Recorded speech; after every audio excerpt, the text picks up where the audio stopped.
Boa tarde, igreja. Eu sou a Bruna. Agradeço a Juliana por esse convite da Escola Bíblica Quadrangular e sou feliz por ministrar aula para vocês. Sejam muito bem-vindos, seja você da Quadrangular ou de outra igreja, em outra denominação, ou caso mesmo você não frequente alguma igreja, seja muito bem-vindo a essa aula. Nosso tema hoje é sobre sustentabilidade.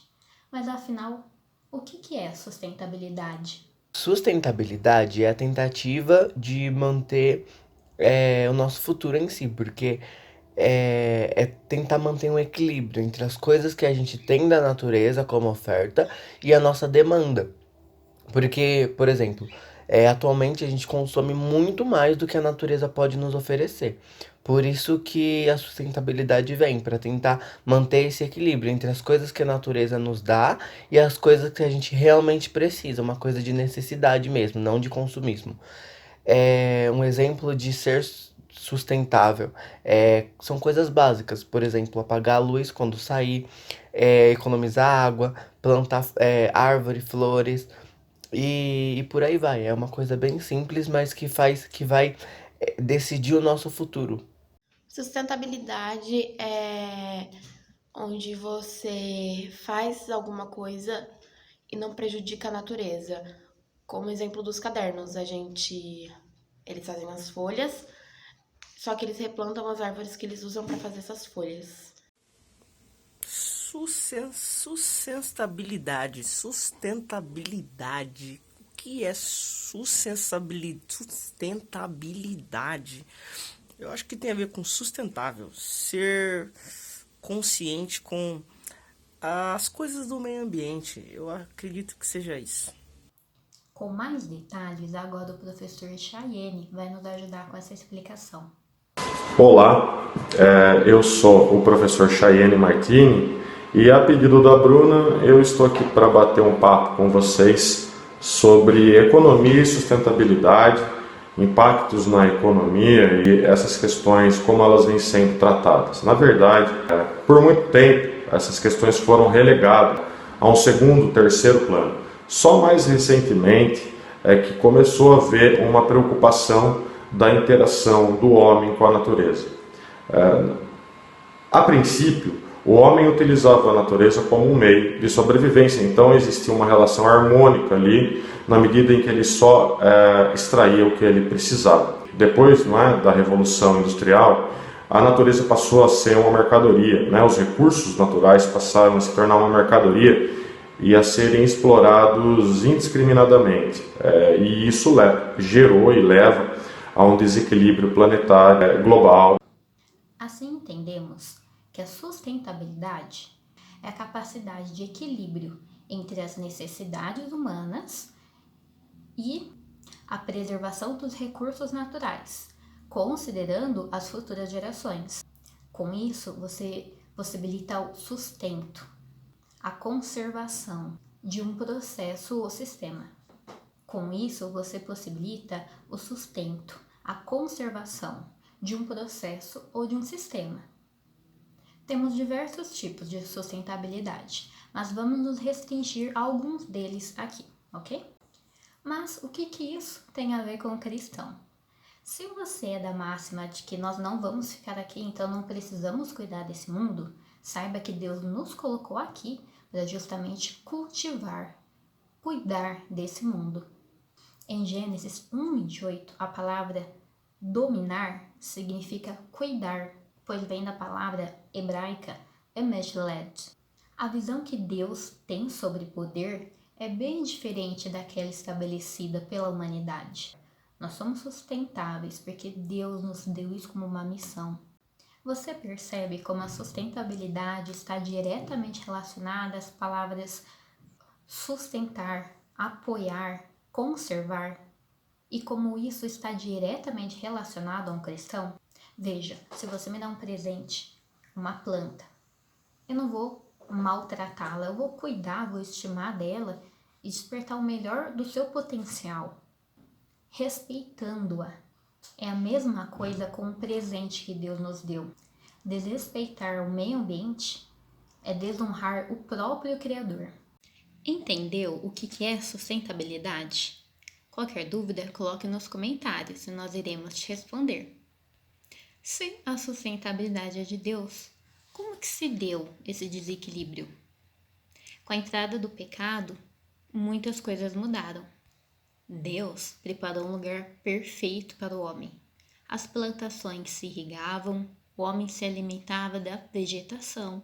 Não havia necessidade de buscar o próprio alimento. O homem tinha apenas a função de governar sobre o que Deus tinha colocado sob sua responsabilidade. Agora, depois da entrada do pecado, tudo mudou. Na nossa origem, nossa espécie era nômade, ou seja, não havia um lugar fixo para ficar. Quando o homem esgotava os recursos que ele tinha naquele local, ele migrava para outro, dando tempo para o primeiro espaço se recompor naturalmente. Com a agricultura, o homem desenvolveu métodos de cultivo e de irrigação, além da domesticação de certos animais. Ademais, descobriu que a natureza possuía alguns materiais que, quando extraídos e trabalhados, podiam ser transformados em diversos utensílios. As tribos cresceram, formando cidades, reinos e até mesmo impérios. Isso tudo foi alterando o meio ambiente. No século XIX, as máquinas a vapor movidas a carvão mineral mudaram completamente a sociedade humana. Era a Revolução Industrial. A demanda aumentou e o que antes era produzido para consumo, agora era produzido em ampla escala. A extração de recursos naturais foi intensificada e desenfreada, ameaçando a natureza e a nossa vida. O coronavírus e as pandemias, o Covid-19, pode ser entendido como um problema de ordem ambiental na medida em que a relação do homem com a natureza e vem perdendo a humanização, Então, quando o homem usa a natureza, o ser humano usa a natureza de forma indiscriminada e sem um projeto de sustentabilidade, isso se torna um problema. Mas, Bruna, isso é a longo prazo, não vai afetar minha vida.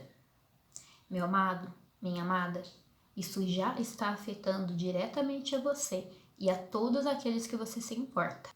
Isso está atingindo diretamente você, sua saúde, suas finanças, seus filhos, qualquer pessoa nesse mundo. E não precisa nem ser cristão para entender essa questão.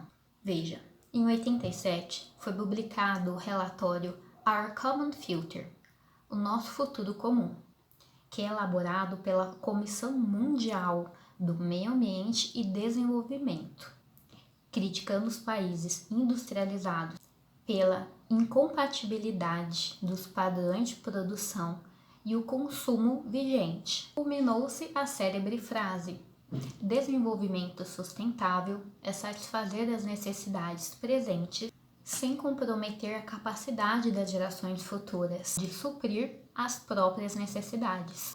Jeffrey Sachs, professor de economia e diretor do Instituto Terra da Universidade de Colômbia, disse que, se deixarmos a ganância levar vantagem, o crescimento da economia mundial já está esmagando a natureza. Não é somente para si que o cristão existe. O cristão convive com a sociedade, ele coexiste com ela e, por isso, deve se importar com ela. Como resolver isso, então? Como se portar diante da catástrofe que está acontecendo?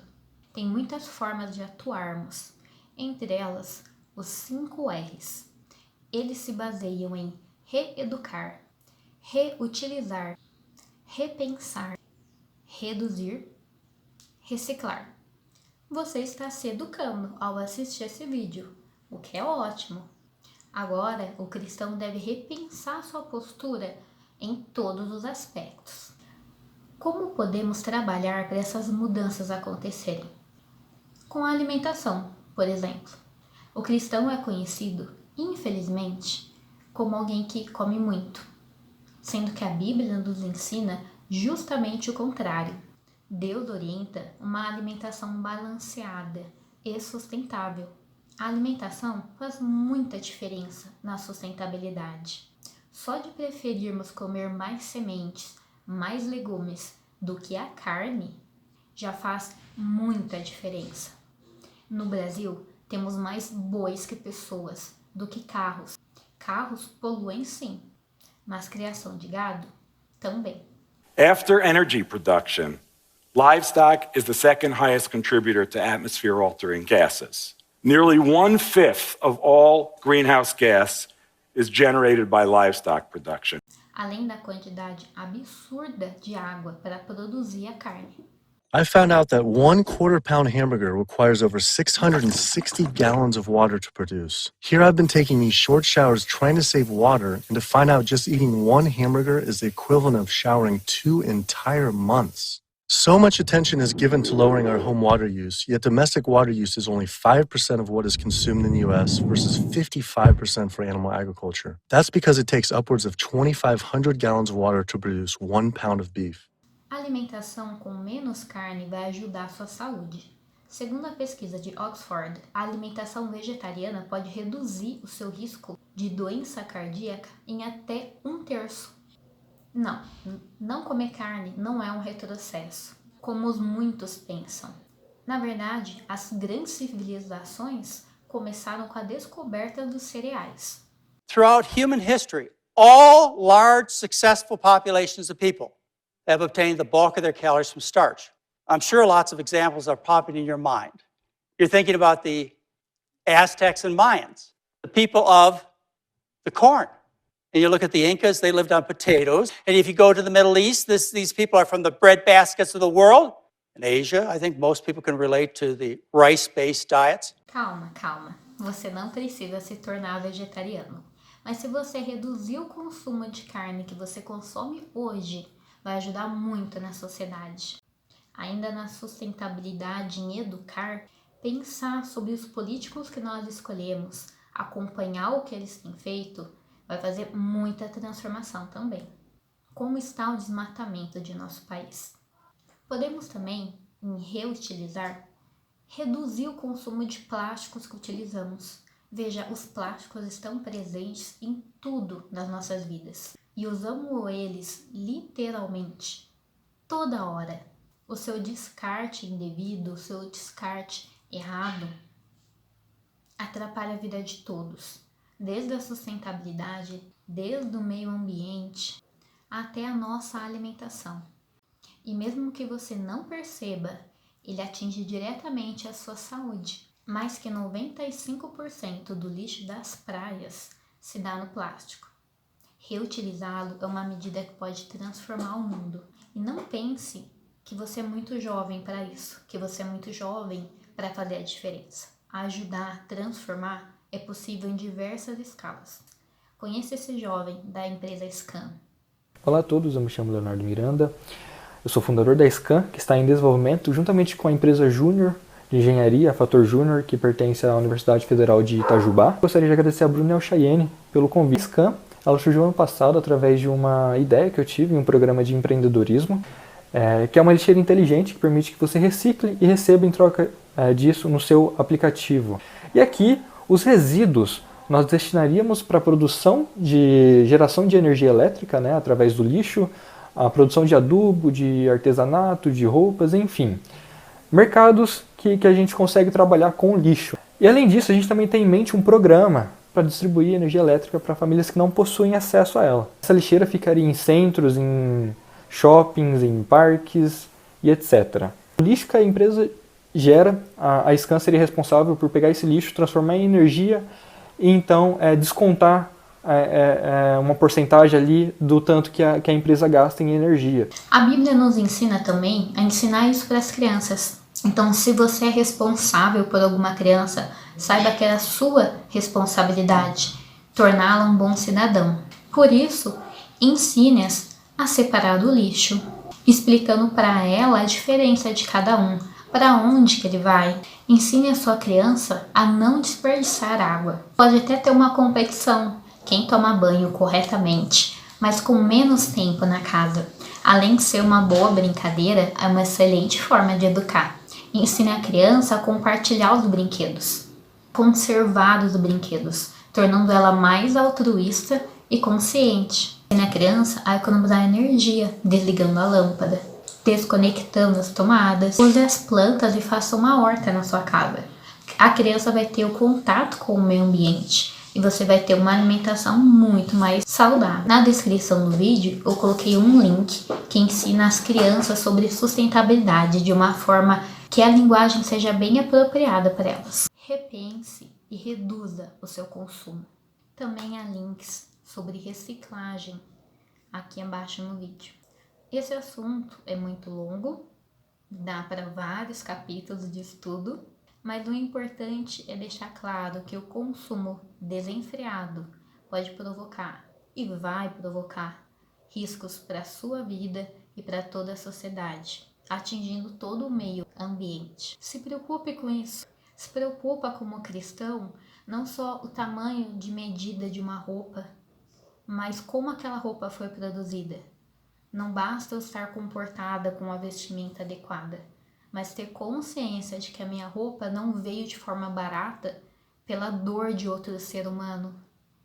Será que eu estou pagando barato, mas a outra pessoa está pagando muito caro? Quais danos esse meu consumo vai trazer para o meio ambiente? Deus nos vê como únicos. Querer caber dentro de um padrão tira a beleza da nossa singularidade. E querer ser igual ao outro faz a gente perder as nossas próprias experiências com Cristo. Não é porque muitas pessoas que você conhece não são sustentáveis, seja por ignorância, seja porque simplesmente não se importam, que você não pode fazer a diferença com o seu testemunho. Isaías 49, do 15 ao 16, diz: Porventura uma mulher pode se esquecer do seu filho, que cria, e não se compadeça dele, do filho de seu ventre? Mas ainda que se esqueça dele, contudo, eu não me esquecerei de ti. Eis que nas palmas das minhas mãos eu te gravei. Os teus muros estão continuamente diante de mim. Nós somos preciosos e únicos diante de Deus.